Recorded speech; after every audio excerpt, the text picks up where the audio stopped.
बिहार की सियासत पल पल बदलती है। यहाँ जातिगत समीकरण और सियासी समीकरण किस पल बदल जाए कहा नहीं जा सकता।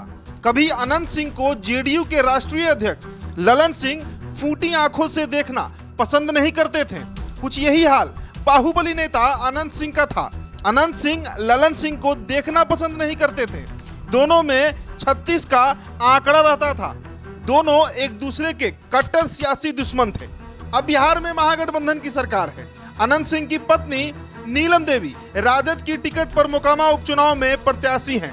महागठबंधन और बीजेपी में 36 का आंकड़ा चल रहा है।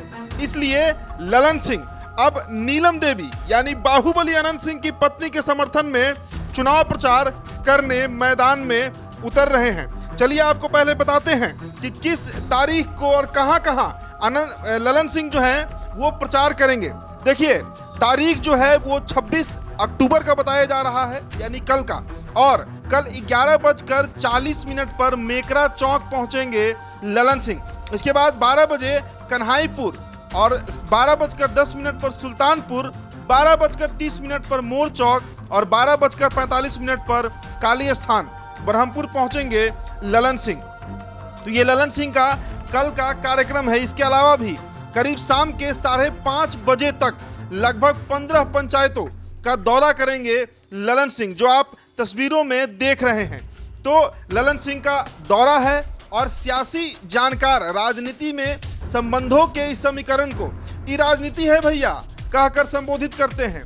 सियासी पंडित कहते हैं कि सत्ता के लिए सिद्धांत के साथ समझौता ही वर्तमान राजनीति की परिभाषा है।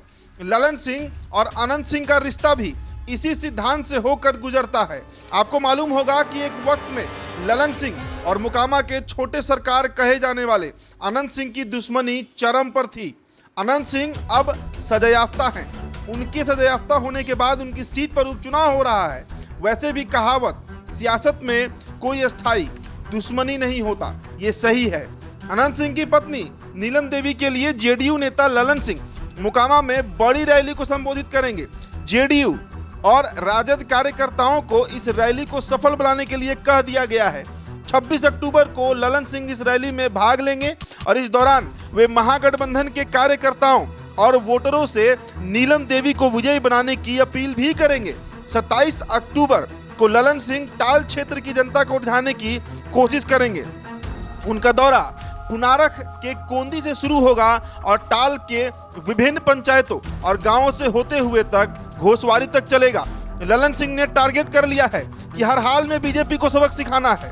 ललन सिंह को पता है कि ये चुनाव महागठबंधन के लिए लिटमस टेस्ट की तरह है। इस जीत से बिहार की जनता के मूड का पता लग जाएगा।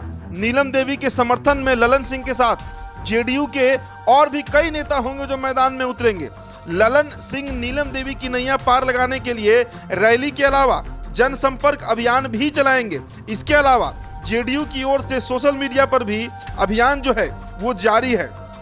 जेडीयू के बाढ़ संगठन जिला अध्यक्ष परशुराम पारस ने बताया कि ललन सिंह अपने 2 दिवसीय मोकामा दौरे में नीलम देवी के लिए प्रचार करेंगे। आपको बता दें कि मोकामा में 3 नवंबर को उपचुनाव होना है, जिसे लेकर बीजेपी और महागठबंधन पूरी तरह तैयार है। बीजेपी ने भी अपने स्टार प्रचारकों की सूची जारी कर दी है। बीजेपी नेता और आरएसएस के कार्यकर्ता जमीन पर सोनम देवी को विजयी बनाने के लिए एक साथ जुटे हुए हैं। दोनों पक्षों की ओर से धुआंधार प्रचार अभियान का आगाज किया गया है। जनता भी दोनों दलों के नेताओं और उनके वादों को ध्यान से सुन रही है। बीजेपी इस प्रचार में अपने 40 नेताओं को उतारने वाली है, वहीं जेडीयू और राजद ने संयुक्त रूप से प्रचार करने का फैसला लिया है।